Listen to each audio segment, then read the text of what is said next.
I have a deep and abiding passion of playing with dolls for a living.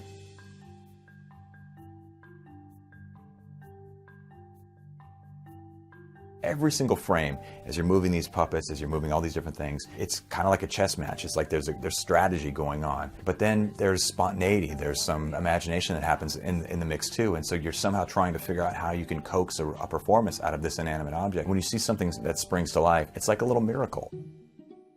Most kids love animation. I think the thing that made me a little bit unusual is that I wanted to learn how it was done. And so I would go in my parents' basement or garage and just, with like these old trinkets and stuff, you try to make these things happen, even though I have no idea what I was doing. These things that you see on screen that have life, that are moving, that are talking, that are emoting, they're inert objects. The only life that anything has on the screen is by virtue of the life that the animator imbues into these objects. And I think that there's something that's really beautiful and human about that you're seeing effectively the hands of an artist at work that is bringing life, that is coaxing life to this inanimate thing. And that really is the closest thing to magic that I've ever seen.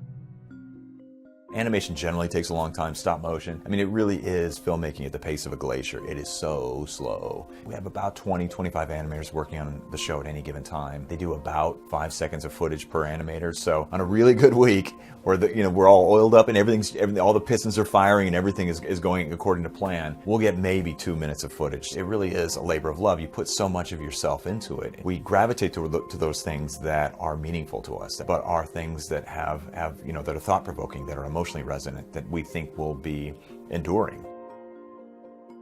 I think the Night Boys have a long history of disappointing their fathers. My dad's dad, he was a lawyer, and when his son told him that he wanted to make, fancy little running shoes for a living, it broke his heart. I think you can't help but feel some degree of pressure when you grow up in the shadow of someone who's tremendously successful, someone who's an innovator. That's a lot to live up to. But at the same time, he's just a guy, and he's my dad. He gave me that really meaningful advice, which is find that thing that you were put on this earth to do and give it everything you have.